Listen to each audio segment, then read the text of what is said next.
So Alice, within the the horizontal and vertical SaaS today that you mentioned, what do you think is standing out within these subsectors?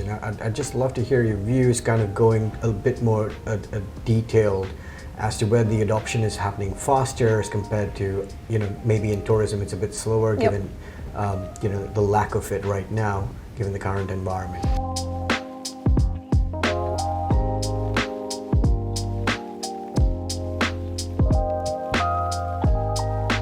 Starting with how big the pain point and the challenges are, we're seeing a massive adoption in the logistics space. A lot of solutions emerging around all your route management, route optimization, fleet tracking, enabling more safety and a better view on a more detailed view on your analytics as well. We're also seeing a lot of very solid companies in the retail space with starting from a POS solution and then evolving into more of your online store management solution, and then adding on top of that kind of a marketplace where you can also manage the payments. And that's a lot of companies are picking up. Indonesia, Vietnam, we're seeing quite a few. Online education solutions for schools or tutors to manage their the program, manage the payments, make sure that the students are kind of following up.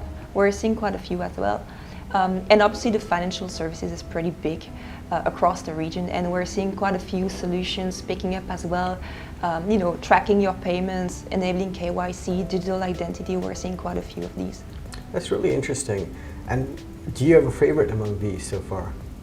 So we've done investment in a few themes. We've picked companies in Vietnam in the POS and online digitalization of stores and mom and pop stores. We've done also investment in a slightly more horizontal SaaS in a company across Southeast Asia, which is solving for your CRM, ERP, HRMS needs.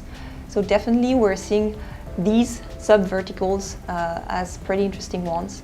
We also have an investment in the warehouse management and the logistic company, Ware6, in Indonesia, so definitely very bullish on that as well. That's interesting. And how do you say you see the horizon within the landscape out here in the next 3 to 5 years?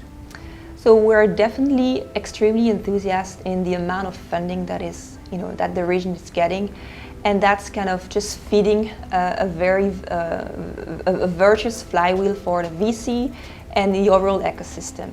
And maybe I'm just flipping the question back to you because that's kind of your background, right?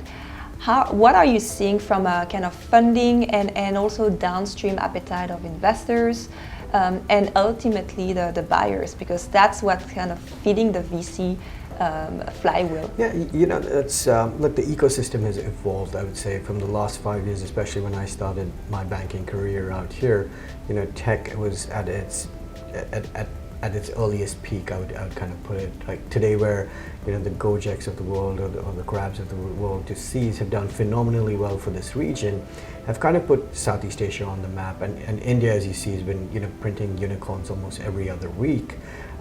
So this. In comparison, when there was a lack of funding a couple of years ago, today I would say that there is a fair bit of funding out here.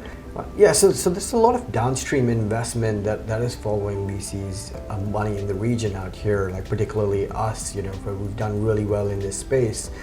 So I spend a lot of time with investors out on the West Coast who are looking opportunistically to invest in here. However, India offers a much larger TAM, more sophisticated base. But that being said, I think Southeast Asia is on a pivot as well.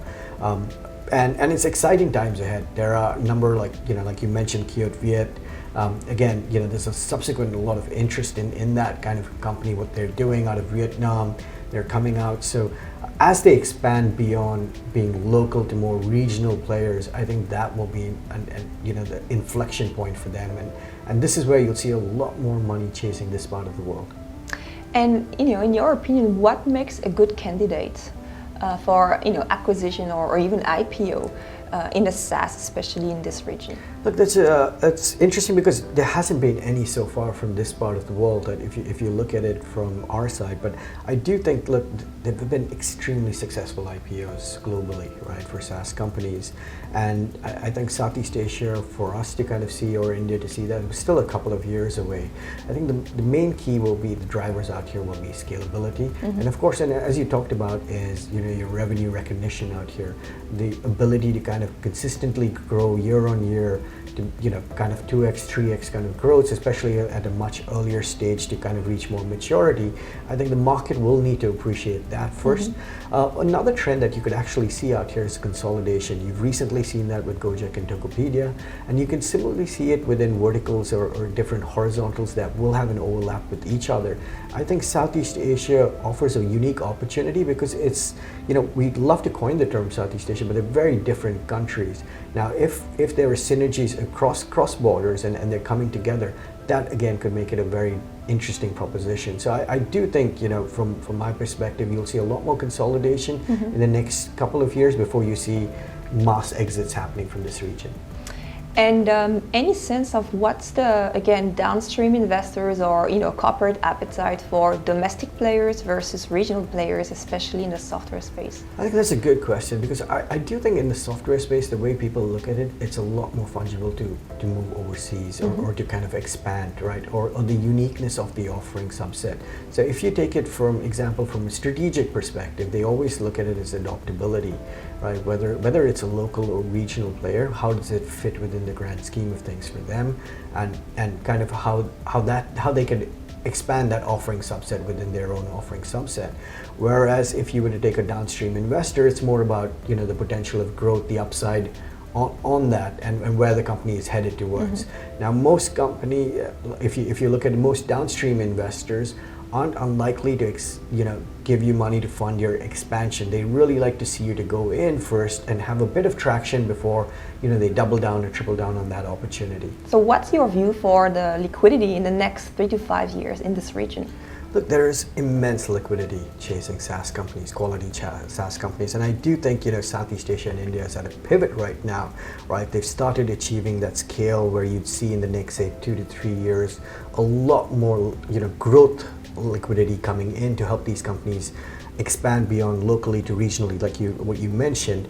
And above that, you also have the strategic interest, right? A lot of strategics who are based in the West or in different parts of the world are looking at this region right now, but they haven't localized their product offering.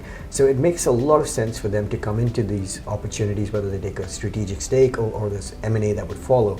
Another trend that you're going to see is also around consolidation. You've kind of seen that with Gojek, you've kind of seen that with Tokopedia when they merged together. You can see this trend within cross-border, within Southeast Asia or within India and Southeast Asia, because we kind of mirror each other in a lot of ways. So you're going to see a fair bit of that trend coming through as well. Cool, that's exciting. That's really exciting for the ecosystem. Indeed, and I really do think like where investors out there, what they look for out here within our portfolio companies or within other SaaS companies within verticals. I think one, they want to see the degree of certainty in growth. A cap table helps, having someone like us or other VCs in this region who are known globally kind of helps from that basis. And two, it's the ability to execute out here. If you look at Southeast Asia, execution is a key risk as well as in India. And I think a lot of these companies are doing phenomenally well on that front. So there is a fair bit of traction, and I do think also there was a bit of, and there still is a bit of sensitivity between the US and China, and the natural beneficiaries have been Indian and Southeast Asian ecosystems, right? So a lot of fund flows that were moving to the Chinese companies out there from the US have started flowing here. In addition, you also have the Chinese companies now are coming out here and within this region. So fair bit of activity going on. So I think it's really exciting times ahead. Cool, right. Thanks for watching. Please let us know what you think. Don't forget to hit the like and subscribe button, and we'll be back with more video of such. Thanks a lot. Cheers. Thanks, Andy.